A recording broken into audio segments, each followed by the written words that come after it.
Welcome into another episode of the News4JAGs podcast. Jamal St here alongside Justin Barney. Justin, new coach day. That's what today is. Man, the Jaguars 1-0 for Liam Coen. Every coach wins their opening. Well, if you're not Adam Geis, every coach wins your opening press conference. So everybody feels great about the hire. Shad Khan said it multiple times today that he just knew that Liam Coen was the guy. Yeah, and they were really excited to go and get it done. Liam Coen came across as a great professional, ready to kind of hit the ground running. The takeaway for me is he really enjoyed his time in Los Angeles. Sure. He really, one of the best statements today I heard from him, and he said when he walked in the Rams office in 2018, he's never felt a football place so much more in alignment than what he saw there, and communication and stuff. And to me, that screams, this is what you want. NFL is looking for the next Sean McVay. Yes. What better way to get the Sean McVay guys? Guys worked for him for 4 years,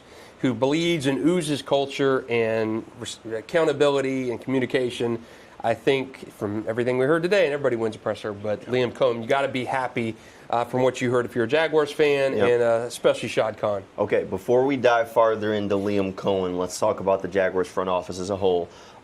Still in the middle of a general manager search. Shad Khan said that they're going to try and get this done in a kind of timely manner, but didn't really give a hard timeline besides the NFL's kind of deadline for things, which he basically gave the NFL draft when he said he had to have a general manager by then, but wanted it done beforehand. Neither here nor there. The big addition to the front office, Shad Khan said that Tony Boselli is going to have some sort of role, but that they were checking with the league office to see exactly what the rules around that are.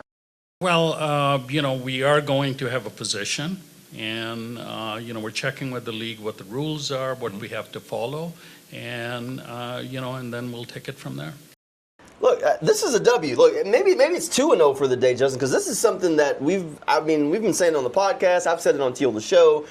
Look, the Jaguars had a guy that could be that EVP or whatever role Tony Boselli ultimately does have, that could be that voice of football reason for them. A guy that has the best interest of the franchise and has called Jacksonville home, isn't like seeking out another job, isn't seeking a promotion. In Tony, kind of right there. He has business acumen. He's the perfect person. So Shad finally kind of getting around to saying, you know what, that's a good idea. Let's add Tony in whatever capacity it ultimately ends up being. But Tony Boselli going to be a part of the structure of the Jaguars moving forward. And I know Tony's wanted to be a part of that. Even go back a few years. I don't know if he didn't have that connection with Shad or whatever. It's taken some time to build, but we talked about this last week. I said I thought Tony would be a good addition to that office, if not the GM, but an EVP kind of person, a liaison, if you will, to Shad Khan. And people knock you for not having that experience. Tony doesn't have that GM or EVP experience. Sure. But neither did John Lynch, and look what John Lynch has done in San Francisco. So I do think there is some precedent for guys maybe not having that experience but doing well, and I think Tony would be a good candidate for that. He was in Shad's ear during the hiring process. Shad said earlier today that there's possibly going to be a role for Tony, so I think it dovetails perfectly. I mean, he's the first Hall of Famer. He's a guy that's bled teal and black for years and years and years. Even though he was sent off to the Texans in the expansion draft back in 2001. But Tony is a Jacksonville lifer. Never played for the Texans. He has been a Jaguar through and through. I think it is a great addition for whatever role they have for him. Because he loves the Jaguars. He's not, Shad's into it from a business perspective. Right. Tony's into it from a body and sweat and blood and tears perspective. And I think that says a lot. And I think Tony would be a good guy for whatever capacity he ends up in. All right, back to the head coach. So Liam Coen, this was really his day. We just had to kind of segue for Tony for a minute. All right, so Liam Coen's day. Look, he had that perfect kind of first day, and like he really commanded the press conference. But most coaches do. They know how to talk to a room. Got the chance to talk to Liam Coen afterwards, off to the side for a little bit. And one of the things that I think has stuck out to me about his resume is that Coen has basically always wanted to be a coach. Probably, or between the ages of 8 and 10, if I remember that long ago. I knew that I wanted to be my hero, and my hero was my dad. Now I wanted to be Michael Jordan, I wanted to be Tom Brady, I wanted to be them, but I also had maybe a little bit of realistic goals at times. But I wanted to be my dad. I wanted to be a coach for as long as I can remember, and doing it at this level. I mean, that was always the dream. That was where I wanted to get to. So I think he would tell you maybe when I was like 4, but I don't remember that long ago. What was Dad's reaction when you got a chance to share the news with him that you were going to be the head coach of the Jaguars? Oh, man. I mean, it really hit us more when we touched down, on Saturday, when we got in here and he was able to see this place, right, and see kind of what Shad's been able to do for us moving into this place, and it hit us. Like, hasn't really been able to fully settle in yet, I don't think, but to be able to do this with him, be able to come, see the building, be around the guys, be around the coaching staff, like, that is the dream. Yes, this is my individual dream, but it's ours. For a guy, like, this was the dream come true kind of moment. He's always wanted to be a football coach, always wanted to be a head coach, and then now you finally see that. He said that him and his dad, it kind of set in on Saturday when they really got a chance to come to Jacksonville, tour the facility. Shad Khan's showing them around and everything. It was like, wait, this is real. Man, that's to be able to follow your kind of childhood passion and dream is got to be. I mean, how many kids when they're little say, "I want to be an astronaut, I want to be something"? There's no chance. Did you always say you wanted to be on the News4JAGs podcast? I did. That was my dream back as a 4-year-old. I did want to be when I was a kid. I wanted to be a writer when I grew up. All right, so you did it. I did. Know what it's like. I would sit in front of Braves games on TVs and watch it and write game stories off that. And I remember. Before the Times-Union, it was a Jacksonville Journal, and the Times-Union absorbed the Journal, but they had a writing contest when it had to have been in the early 80s. And, baseball was really the only team locally, baseball for Jacksonville was the Atlanta Braves. So there was a writing contest about the Atlanta Braves, and I ended up winning a writing contest when I was like 6 years old. So Prodigy. I always wanted to be a writer when I was a kid. So and it worked out to how it is. And I'm sure everybody has their dreams, but not a lot of kids get to follow their dreams. Yeah. And especially being an NFL coach. Yeah. Like Liam Coen, something you talk about with your dad, and lo and behold, he's in there with him today. And what a full circle moment and a lifelong dream, and you feel it, man.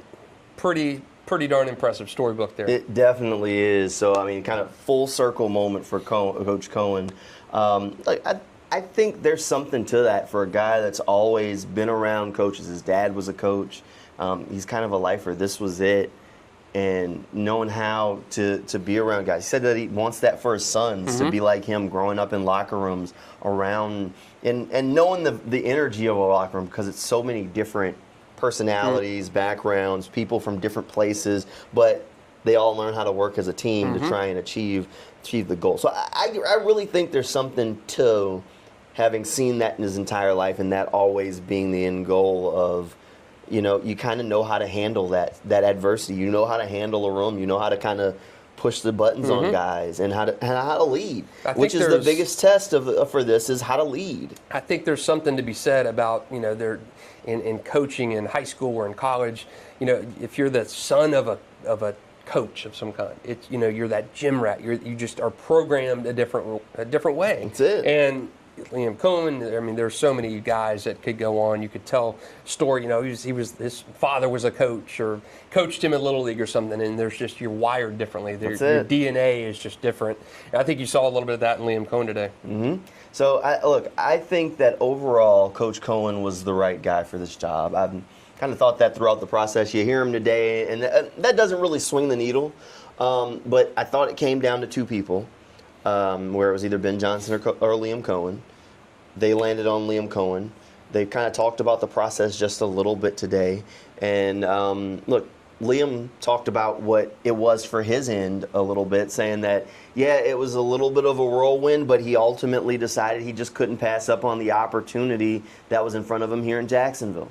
This was completely about an opportunity to work for an owner and a group of people with a group of players that needed some help.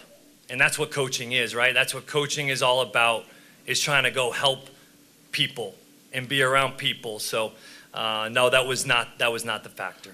Look, I don't know who the PR person is that kind of trained them to kind of weave around Trent Baalke, but look, Liam and Shad were very prepared to not mention or to walk around whatever the issue was that happened there with Trent. They were not going to cross that bridge. Shad Khan went around it multiple times. I'm going to call BS on that one because there's no way, and it's so coach speak, and he's not going to throw. I get being politically correct. Yeah. There's zero chance in the world, 0.00, that if Trent Baalke is still the GM, Liam Coen is zero. Right. When Liam Coen pulled out, Trent Baalke was still the GM on Wednesday morning. All of a sudden, the job looks real attractive and you can't pass it up. Yeah, all of a sudden, Shad Khan, when he was asked about when did you make this decision, well, after I had these 10 virtual interviews, I reflected on.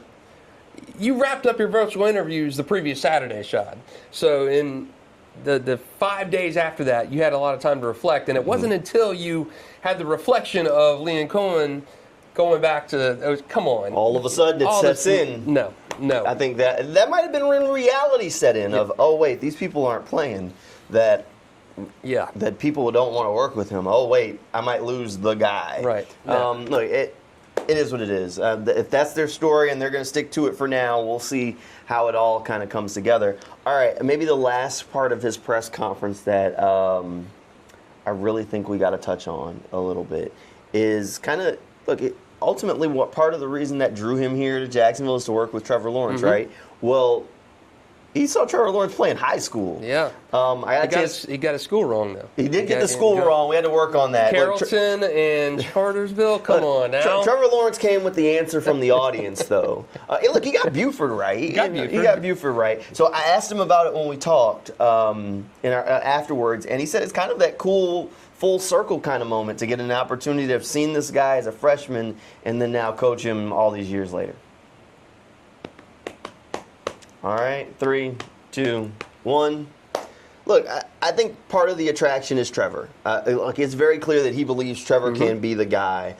He had a great relationship with Baker Mayfield. Also told me he does owe Baker a round of golf over at TPC Nice. Sawgrass. So we'll see how that comes through. Maybe you can get out there with Trevor too and build that same relationship because ultimately, getting the most out of Trevor is what we talked about. That is the job of this head coach. That is going to be the thing that sets him apart. One guy I want to talk to, and I haven't reached out to him yet, John Wolford is who I want to talk to about Liam Coen because he was with him with the Rams. Oh, he was with him with the Bucs I didn't even last think year. about that. You're right. And he's got great insight because he was with the Rams when he was the OC. Yeah. So that to me lends a little bit of foresight. Like, I wonder if Johnny Football could be back here again next year as, potentially competing for that number 3 quarterback spot. I see where your head's at, and I like it.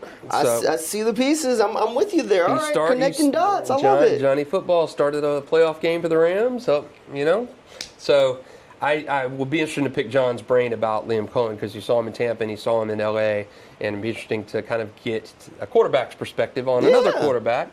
And that's cool. I didn't put that together. I'm glad you caught that. Okay. The one thing that Coach Coen said that he likes to do off the football field is golf. Had to tell him that there's a lot of good golf around here. So neither you and I can chime in on that. I cannot chime in on that. I'm an awful golfer. I think I need to take some golf lessons or something. But there's some golf courses around. Yeah, so we'll see if he said he didn't think he was going to have much time for golf. That is true. But maybe he will find some time eventually. You and I don't have a lot of time for golf, and no. I can see how Liam Coen may not have a lot Busy of time for golf. Busy man. Going to try and start stacking up the wins here. Look, overall, I think, you start the press conference 1-0. The next step for him is filling out the coaching staff. He did say on the Frank Frangie show with Frank that his hope is to keep Heath Farwell here as a special teams coordinator. That'd be good. I like Heath Farwell, and I know he came over with Doug, right? Yep. He came over with Doug, and he's been... Beyond the special teams aspect, Farwell is about the nicest human being you can imagine. Fantastic. Absolutely was rooting for him to be the interim coach if they had moved on from Doug. Like, Heath is great. Fantastic guy. Genuine guy. I've been walking around at TPC for, the Players Week where, I'm blinders on. My mind is 1,000 miles away, and he's just genuinely out there with the family, stopped to say hello. Super nice didn't guy. have to because I guarantee you, I don't know if I'd have even put together who I just walked past. Just absolutely fantastic guy. Love Coach Farwell. Would love for him to stay. Great guy. And the fact of the matter is, he was their best assistant last year and even the year before by far. Yes. Not even close. Not even close. And you got a rookie kicker who's done phenomenal in Cam Little. Your punter is fantastic. Your long snapper, I mean, you can't ask for anything more. I think Farwell, should it happen and he stays here for another few years, be awesome. That would be fantastic. Look, we can talk about holdovers maybe at a later date as the staff starts to come together, but I think the one at the top of most people's wish list by far is Heath Farwell. Yeah, I agree. So, before we end, what was your maybe one or two takeaways today? My one or two takeaways, I think he learned a lot. He goes back to the PhD in coaching from Sean McVay in LA. And that this guy cares about the players, but he also cares about being able to call the plays that will best suit the players. Okay. Obviously, one of the questions was, do you plan to call plays? It maybe happened a little earlier than I thought it would in press conference, but we got there. Which he will. And he will call the plays. Which is good for Jaguars fans who've been press-tailored to death the last year and a half. I don't think that was – I mean, he talked about his journey through coaching, about, like, the reason he went back to Kentucky was so he could call plays. Right. And as an offensive coordinator, that's an opportunity. Like, being under Sean McVay is great, but you're not calling the plays. Right. You're just kind of standing there and maybe contribute. So, look, I think those are maybe the biggest things, and that he's going to try and make this a really player-centric thing. I mean, he's hammered it home multiple times that this is a players-led league. This is about players, not plays, and that this is going to be on the shoulders of those guys in the locker room. And I think that's a slight shift from what it was under Doug Peterson, where he was very much the scheme, the guy that's open, we're going to go where the ball is supposed to go on this play, as opposed to, like, Brian Thomas Jr. is being fantastic. Let's force feed this guy. Like, let's scheme him open because he's good at doing this. So I think that those are maybe my biggest takeaways. And those are things maybe I knew going in anyway, but it's just good to hear him continue to kind of reiterate that same stuff. Yeah, and for me, I kind of, when I look at his resume, I'm thinking, man, this guy's been here. He's just jumping from right and to left. And I thought it was interesting early on in his presser where he basically named off every coach at the school he's been at Maine, Rhode Island, UMass, everywhere he's been in college, he listed off these guys. So you know that he's not leaving on bad terms if he's throwing these guys bones in his NFL introductory press conference. Right. So you've had a checkered resume, you're going all these places, but he's saying, I've learned from Coach blah, Coach Whipple, all these guys at these places. So if you spurned a place, you're not going to throw them a bone. So I thought it was cool to kind of, in a way, pay homage to your path here, even though you've had a little bit of a checkered path here. That to me showed that this guy's throwing back to his roots, and he's learned something at each of these stops. I thought was really, just kind of a nuance of the presser I thought was pretty admirable, to kind of throw these guys where he was just at a place year here, 2 years there. I thought it was pretty cool for him to kind of take a moment and say, hey, I learned something from all these guys. I wouldn't be who I am today without stops here. I thought that was pretty cool for him to take a moment and say, where people like me would say, man, why does this guy have all these stops at all these places?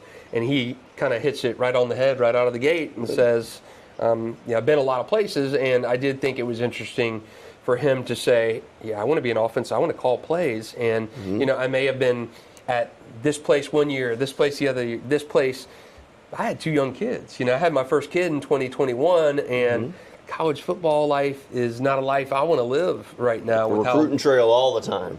Always. And you're dealing with money and collectives and all that stuff. So I do think that was interesting for me, where he hits a little bit of nuance in some of these questions where I don't want to, I bounced around a lot because it was tough for me to keep doing this college path, because college isn't what it was like 10 years ago. So I did think those, for people who questioned a little bit of his unique path to the Jaguars, I thought it was very interesting that, he's a father first and foremost, and it's tough to raise 2 young kids in the world of college athletics. I thought that was pretty interesting. 100%. I mean, it never stops in college. The NFL, you do get at least a little bit of a break throughout the off season and a little bit more balance as opposed to college football. I mean, he's recruiting all the time. That's what these guys got to do.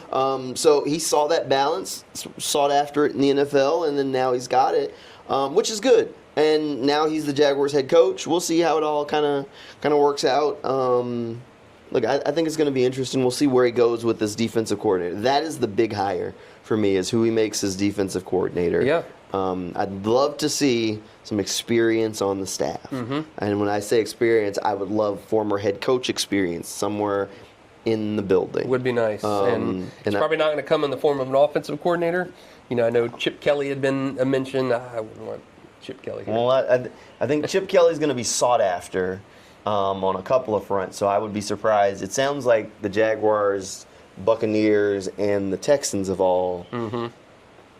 I would think that Chip would prioritize a place the same way Liam did about being able to call plays. Right. And Chip Kelly's not going to come here and call plays. So from an offensive coordinator perspective, I would not be surprised to be a guy that's a little less well-known because you're not calling those plays down here. Right. And defensive coordinator, I would like to see what Tom Coughlin did back in the day, was come in and, a few years after Dom Capers, you pluck Dom Capers and he's your defensive coordinator, a guy with former head coaching experience, even though Tom obviously had that head coaching experience. But I would like to see, like you said, I would like to see him get a guy who's got a little tread on the tires in terms of having been head coach. Yeah, Robert Saleh would have been the home run for the defensive coordinator, but he's going back to San Francisco. We'll see what they all ultimately come up with. I think I threw out Brandon Staley when we were talking on the last podcast, former Chargers head coach, as an option connection back to those Rams days. Got tough experience here in Jacksonville. Hey, that's fine. He has to face his demons, Justin. Get on the other side of it. Get on the other side of it. All right. We'll see what happens. We will continue to roll out these throughout the offseason. Thanks for hanging out with us. If you want to track down our full interview with Liam Coen on News4JAGs.com, you can track it down there. But overall, we will see you next time.